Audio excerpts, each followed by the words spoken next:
Meus queridos e amados irmãos, a paz do Senhor Jesus. Eu me chamo Marcos Aguiar, pastor da Igreja Evangélica Assembleia de Deus em Nova Vida. Eu louvo a Deus pela oportunidade que o bom Deus do céu me concede neste momento de, mais uma vez, estarmos meditando na palavra do Senhor nosso Deus. Estamos aqui agora gravando este vídeo no escritório pastoral da Assembleia de Deus em Buriticupu, presidida pelo pastor Elidônio. E a pedido da Secretaria de Educação da CEADEMA, Convenção Estadual da Assembleia de Deus no Estado do Maranhão, na pessoa do pastor Edson Bispo, da Assembleia de Deus em Bacabal, estamos aqui reunidos para meditar na lição de número 6 da nossa revista da Escola Bíblica Dominical, que estamos estudando nesse primeiro trimestre de 2021. E o tema da lição é santificação, comprometidos com a ética do Espírito, tendo como nosso texto áureo, segui a paz com todos e a santificação sem a qual ninguém verá o Senhor, Hebreus 12, 14. A nossa verdade prática, santificação é especialidade do Espírito Santo. Ela é instantânea e ao mesmo tempo progressiva, pois acompanha o crescimento espiritual do crente, do servo de Deus.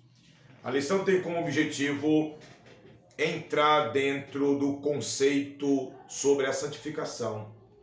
Existe a visão veterotestamentária, Antigo Testamento, e existe a visão neotestamentária no Novo Testamento.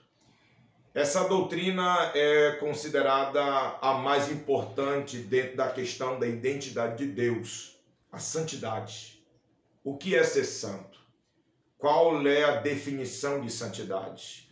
Qual é o conceito bíblico, tanto do Antigo quanto do Novo Testamento, que nos faça capaz de entender, dentro do contexto que vivemos no século XXI, sobre a necessidade de viver uma vida santa? Segundo a introdução, nós encontramos o seguinte: Deus é absolutamente santo. Sua santidade é infinita e inigualável. Ele é santo em si mesmo, em sua essência e natureza. Segundo os intérpretes da Bíblia, a santidade é o atributo maior de Deus. Deus é onisciente, onipresente, Deus é todo-poderoso, Deus é eterno, Deus é imutável, Deus é amor. Mas a santidade está acima de tudo isso. A santidade é equiparada à luz do sol. A luz do sol ela é capaz de unir em todas as ondas, todas as faixas, todas as cores do arco-íris apenas com a luz. Da mesma forma é a santidade de Deus. A santidade de Deus une todos os seus atributos de uma tal forma com que não haja contradição em seus atos, em seus projetos, em seus ideais, em seus planos. Por isso que essa doutrina da santidade ela é levada em tal alta conta. É tão importante entender a santidade que uma vez que se entenda e se aplique em nossas vidas, nós poderemos alcançar o cumprimento da ordem de nosso Senhor. Ele diz: eu sou o Senhor Todo-Poderoso, santo. Sede santos, assim como eu sou santo. Aleluia! Santificação no Antigo Testamento. A santidade de Deus se originou nele mesmo.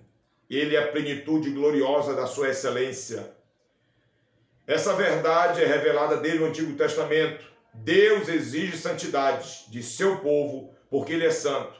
Os antigos hebreus levavam este quesito, santidade, muito a sério. Louvado seja o nome do Senhor. Quando nós avaliamos, quando nós analisamos os conceitos de santidade no Antigo Testamento, nós descobrimos que existe a santificação, a consagração e a purificação. O que é a santificação? A ideia predominante de santificação ou santidade no Antigo Testamento é de separação. É quando alguém é separado. É quando há uma distinção entre seres. Por exemplo, Deus é separado.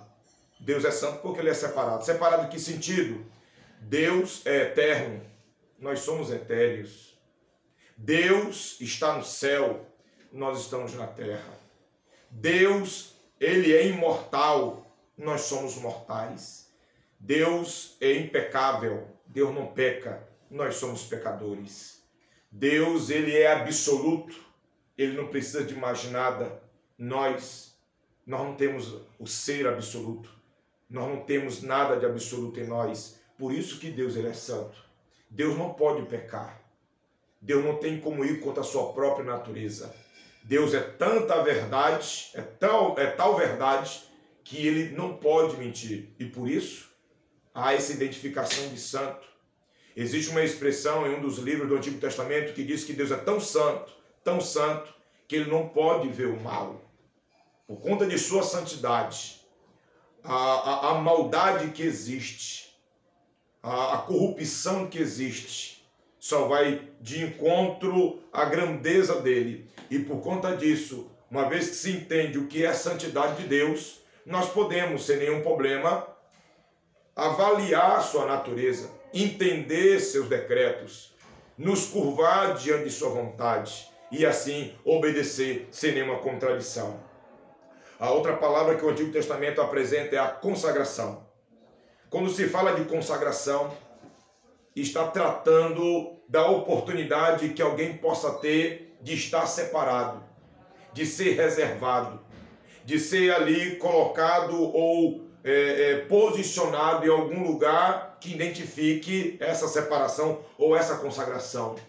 Nós temos o exemplo, por exemplo, nós podemos dar um exemplo aqui de a Arca da Aliança, o tabernáculo, a roupa dos sacerdotes, os lugares santos que existem e são mencionados no Antigo Testamento, pessoas que foram separadas para poder viver uma vida consagrada, e essa vida consagrada identificaria uma dedicação permanente na obra de Deus, como foi o caso da tribo de Levi, da família de Araão, e que por sua vez a família de Jessé foi consagrada, separada para originar o Messias. Seria dessa família que o Messias surgiria.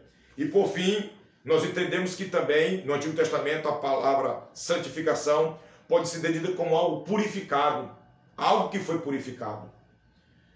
Todo o Antigo Testamento menciona que foi criado regras, rituais, para que o sacerdote, para que o profeta, para que o rei, para que a nação de Israel, para que indivíduos ou no coletivo as pessoas pudessem ser purificadas.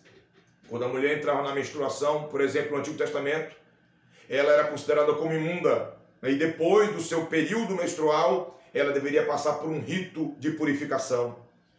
Se um determinado homem ou uma determinada tribo de Israel fosse enviada para a guerra, e uma vez que voltasse da guerra com a vitória, ele precisaria passar por um rito de purificação. Um sacerdote deveria receber a presença de um homem que tivesse lepra, para avaliar a situação dele. Se ele tivesse lepra e fora curado, ele deveria oferecer ou realizar um ritual, para assim cumprir a sua purificação. Tudo precisava ser purificado. Todas essas regras do Antigo Testamento, que na verdade orbitavam mais no exterior, tinham a intenção de incutir, de treinar, de fazer o povo de Israel e todas as outras nações entender o como Deus é santo e o como ele deseja que os homens que se aproximam dele sejam santos. Não foi à toa que quando Deus se apresentou para Abraão, Deus disse para Abraão: Abraão, eu sou o Deus Todo-Poderoso, anda na minha presença e ser perfeito. Em outras palavras, anda na minha presença, anda de acordo com a minha vontade e você vai alcançar a santidade. Louvado seja o nome do Senhor. No Novo Testamento, nós encontramos uma definição mais ampla, mais aprofundada, enquanto que o Antigo Testamento possuía rituais que ficavam no exterior. No Novo Testamento nós encontramos muito mais do que rituais. Por exemplo, santificação, santidade e seus cognatos são termos comuns do Antigo Testamento e também ao Novo Testamento. e trazem o mesmo conceito. Na nova aliança, a santificação é a semelhança do caráter de Cristo. É o efeito real da salvação que Cristo nos dá. No Novo Testamento nós encontramos um conceito que é mais amplo no sentido de que existe um padrão. O padrão de santidade é Jesus Cristo. Jesus Cristo é o nosso padrão. Foi por isso que ele falava aos seus discípulos: venham após mim, sigam-me, sejam meus seguidores. Esses termos e palavras similares identificam que Jesus gostaria que seus seguidores se tornassem como ele, fossem semelhantes a ele. Paulo, o maior pensador do cristianismo, que por sua vez escreveu inúmeras epístolas, ele chegou ao ponto de dizer a alguma das igrejas que ele correspondia da seguinte forma: sede meus imitadores, assim como também eu imito Cristo. O que é imitar Cristo? Há algumas lições atrás nós descobrimos que existe as obras da carne, que é toda uma cadeia de pecados e práticas e conceitos pecaminosos, e existe o fruto do Espírito. O que é em si o fruto do Espírito? É a natureza de Jesus, é o caráter de Jesus, é a essência de Jesus em nossas vidas. Em outras palavras, para viver uma vida de santidade, nós precisamos buscar, com o auxílio do Espírito Santo, alcançar a meta de ser semelhante a Jesus, ser igual a Jesus. Ser santo no Novo Testamento quer dizer ser igual a Jesus, ser igualzinho a Jesus, ser alguém semelhante a Jesus. Amar como Jesus amava, viver como Jesus vivia, orar como Jesus orava, ser um servo de Deus como Jesus era. É esse o objetivo de toda a literatura cristã. O Antigo Testamento, o Novo Testamento, os Evangelhos, as epístolas universais, as epístolas para as igrejas, é tão somente uma maneira que Deus viabilizou para que as pessoas pudessem alcançar o entendimento da largura, da profundidade, da altura e do comprimento do amor de Jesus Cristo e de sua natureza para conosco. Louvado seja Deus. A santidade no Novo Testamento é apresentada como uma obra, uma ação da Trindade. Isso quer dizer que o Pai se interessa por nossa santidade. O Filho também se interessa por nossa santidade. E óbvio, o Espírito Santo é a essência do Espírito Santo. O Pai idealizou, o Filho realizou, o Espírito Santo concretiza isso. Não é à toa que o seu nome é Espírito Santo. Ele é santificador. Ele faz real a santidade em nossa vida, mesmo sendo pecadores como somos. Por isso que existem dois conceitos de santidade no Novo Testamento, que é a santidade posicional. O que isso quer dizer? No dia que eu confesso meus pecados e passo a servir Jesus como meu único e suficiente Senhor e Salvador, Ele me justifica. Ele faz uma declaração jurídica nos céus de que todos os meus pecados foram perdoados. Hoje, quando eu aceito Jesus como meu Salvador, passei a ser servo dele. Pela fé eu abracei a palavra dele. Pela fé eu confessei que agora eu pertenço a ele, agora vou servir a ele. Sabe qual é a situação espiritual? Sabe qual é a posição espiritual diante de Deus? É como se você nunca tivesse cometido nenhum pecado. Simplesmente os pecados são absorvidos. Juridicamente, como Deus é o nosso juiz, e nós temos dois advogados, dois paracletos, o Senhor Jesus que está nos céus e o Espírito Santo que está aqui na terra, toda essa condenação é removida. Por isso Paulo diz: nenhuma condenação há para aqueles que estão em Cristo Jesus. As coisas velhas, as obras da carne passaram e tudo se fez novo. E o que é novidade de vida? É justamente o fruto do Espírito, todos aqueles 9 aspectos que identificam a natureza de Cristo em nossa vida. Isso é a posição.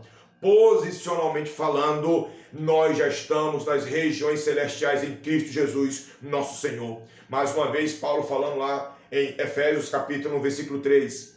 Bendito seja o Deus e Pai de nosso Senhor e Salvador Jesus Cristo, que nos abençoou com toda a sorte das bênçãos espirituais em Cristo Jesus nas regiões celestiais. Isso quer dizer o quê? Que todas essas bênçãos, todas essas vitórias, toda a paz, toda a plenitude, toda a alegria, toda a libertação, todo o domínio próprio, todo o gozo, todo o amor, toda a felicidade, tudo isso, todas as bênçãos já foram enviadas a nós e em forma de posição, em forma de uma declaração jurídica, é como se nós já tivéssemos recebido a plenitude da salvação, a própria glorificação nos céus. Louvado seja Deus!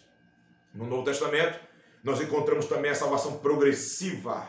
O que é a salvação progressiva? A santificação progressiva. O que é a santificação progressiva? Uma vez que eu estou posicionado nas regiões celestiais, estou abençoado em Cristo, estou justificado em Cristo, eu preciso agora viver uma vida para Cristo. O eu precisa ser crucificado. Eu preciso estar morto para o mundo e para todo o pecado que tão de perto nos rodeia. E aí será necessário eu orar, eu vigiar, eu me congregar, eu preciso ler a Bíblia, eu preciso ir para o culto, eu preciso me congregar, e culto é um ato coletivo. Eu não vou buscar Deus sozinho, posso buscar Deus em casa, com minha família, minha esposa, meus filhos, mas além disso, o desejo de Deus é que eu também busque a Ele coletivamente, porque quando eu busco a Deus coletivamente na igreja, tanto sou abençoado, como também abençoarei com os dons de Deus em minha vida as outras pessoas. E isso, a teologia, segundo o nosso comentador, Dr. Ezequiel Soares, a santificação progressiva é toda a dedicação, a devoção, o exercício da piedade que o homem de Deus, que uma mulher de Deus precisam ter. E uma vez por isso, nós entendemos que essa santificação, ela obedece uma ética. Existe toda uma ética por trás da santificação. E eu gostaria de mostrar aqui alguns viés, alguns caminhos que a ética da santificação nos orienta. E eu vou usar a Bíblia para isso. A Bíblia não menciona, a Bíblia mostra, a Bíblia me ensina que existem caminhos que eu preciso percorrer para que eu possa alcançar uma santificação progressiva. Por exemplo, em Romanos capítulo de número 14, nós encontramos o apóstolo Paulo entregando uma afirmação interessante. Romanos 14 diz exatamente assim, Romanos 14, de versículo de número 22 ao 23, o apóstolo Paulo falando, escrevendo, ensinando, ele diz assim, de sorte que, Romanos 14,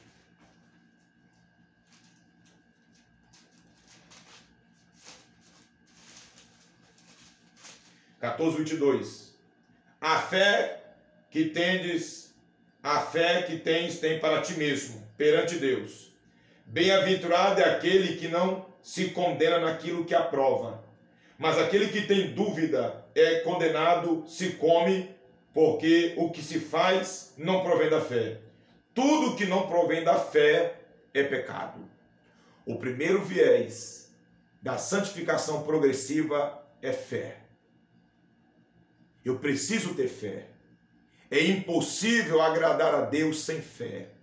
É impossível servir a Deus sem fé. É impossível fugir do pecado sem fé. É impossível resistir Satanás sem fé. Temos três inimigos: o mundo, o diabo e a carne. E os três são vencidos pela fé. O primeiro viés, o primeiro caminho da santificação progressiva é ter fé. Louvado seja o nome do Senhor. O segundo caminho da santificação progressiva é mencionado pelo apóstolo Paulo em 1 Coríntios, capítulo de número 6. 1 Coríntios, capítulo número 6, versículo 12, diz o seguinte: todas as coisas me são lícitas, mas nem todas as coisas convêm. Todas as coisas me são lícitas, mas não me deixarei dominar por nenhuma delas. Que caminho é esse? o princípio da licitude e da conveniência. Já que a santificação obedece uma ética, o primeiro princípio desta ética é a fé. O segundo princípio é lícito. É lícito você fazer, tudo é permitido, todas as coisas são lícitas, está ali. Mas convém fazer? Nós vivemos em um mundo em que as leis, os comportamentos, o ethos, a ética é variada. A ética do imediatismo, a ética hedonista, a ética da situação. Existem muitas éticas. Estou me tratando da ética bíblica, da ética cristã, daquela que glorifica a Deus. Existem muitas coisas que aparentemente são lícitas. Está lá, beleza, mas não convém ao cristão fazer. Um outro viés da ética que permite uma santificação progressiva é não se deixar dominar. Como ele diz, todas as coisas me são lícitas, mas nem todas convêm. Todas as coisas me são lícitas, mas não me deixarei dominar por nenhuma delas. E está escrito, meu querido, que antes de sermos crentes, nós éramos escravos do mundo, escravos do pecado, escravos de Satanás.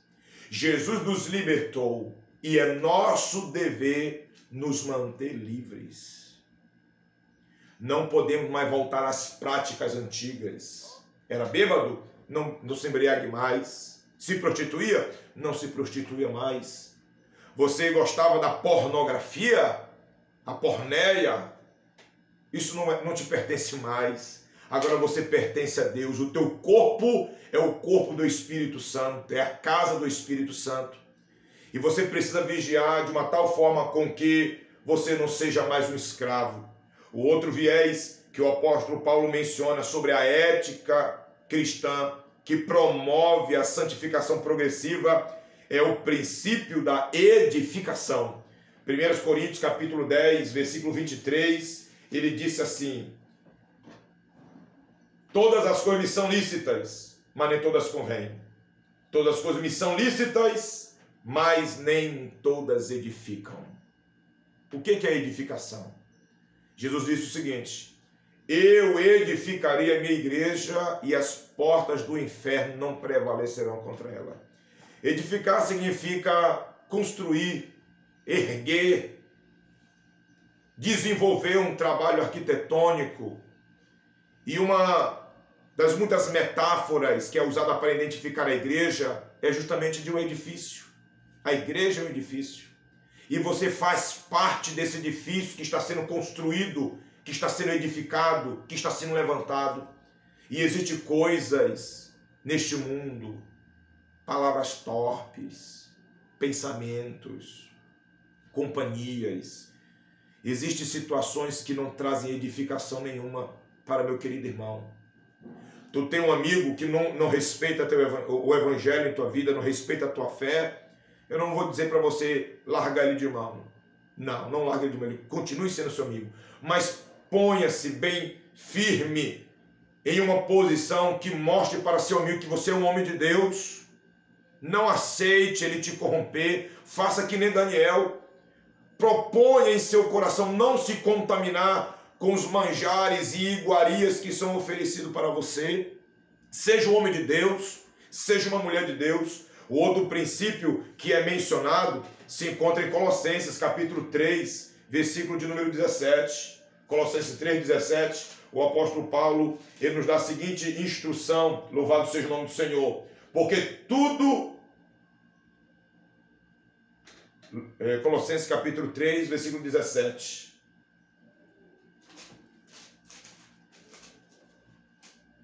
Assim diz a palavra do Senhor: em tudo o que fizerdes, seja em palavras, seja em ações, fazei em um nome do Senhor Jesus, dando por ele graças a Deus. Já que estamos falando de santidade, santificação envolve ação, fazer. Quando você vai fazer alguma coisa, você faz em nome do Senhor. E quando você está fazendo em nome do Senhor, esse ato glorifica a Deus. Não adianta você dizer, eu vou fazer uma viagem em nome do Senhor, eu chego lá. Não é assim que funciona. Porque existe também um mandamento que não se pode invocar o nome de Deus em vão. Quando você for invocar o nome de Jesus, invoque com decência, invoque com zelo, não invoque à toa, de forma desprezível, de forma vulgar. Vai chegar o ponto em que, se você invoca o nome de Jesus a todo momento, a todo instante, para tudo isso é o nome de Jesus, logo, logo, esse nome ele vai ficar sem valor para você, porque você não usa o nome de Jesus da maneira correta. E ele deve ser usado da maneira correta. Tudo que eu vá fazer, devo fazer em atos ou ações, em um nome do Senhor Jesus. Porque é com ele que nós iremos prestar conta. Eu e você um dia chegaremos diante do tribunal de Cristo e iremos prestar conta de tudo que nós fizermos, de tudo que nós falarmos. Tanto é que está lá mencionado as 6 obras que serão tratadas: madeira, palha, feno, ouro, prata, pedras preciosas. Eu espero que o seu trabalho seja um trabalho de ouro, de prata, de pedras preciosas. E faça de tudo para que tudo que você faz não seja simplesmente madeira, palha e feno. Porque quando chega a hora da aprovação, quando chega a hora do julgamento, você não tenha trabalhado em vão.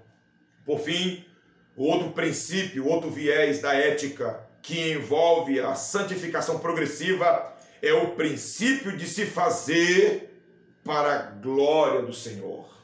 Aqui em Colossenses 3:23 é dito da seguinte forma: tudo quanto fizerdes, façai-o de todo o coração para o Senhor e não para os homens. Nós fazemos para o Senhor. Nós fazemos para a glória do Senhor. Se eu canto, se eu prego, se eu evito o pecado, se eu oro, se eu me santifico, eu preciso fazer para o Senhor. Você é um servo do Senhor. Tudo que você faz é para Deus, não é para os homens. Se você trabalha, trabalhe como se fosse para o Senhor. Se você é fiel, entenda, a sua fidelidade não é para com os homens, é para com o Senhor.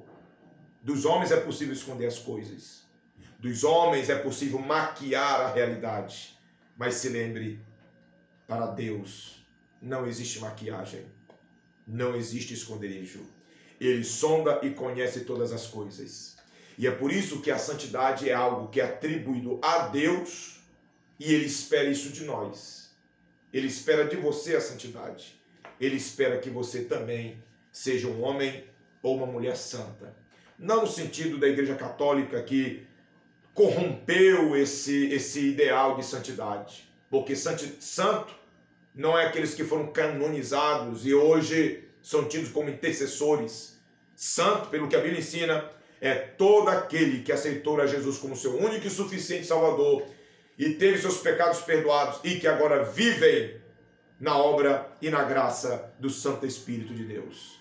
Muito obrigado a todos. Que Deus abençoe sua vida, que você seja próspero na escola dominical e convide seus amigos. Vamos participar da escola dominical. Seja um aluno frequente e permanente na escola bíblica dominical. A paz do Senhor, Deus te abençoe. Amém.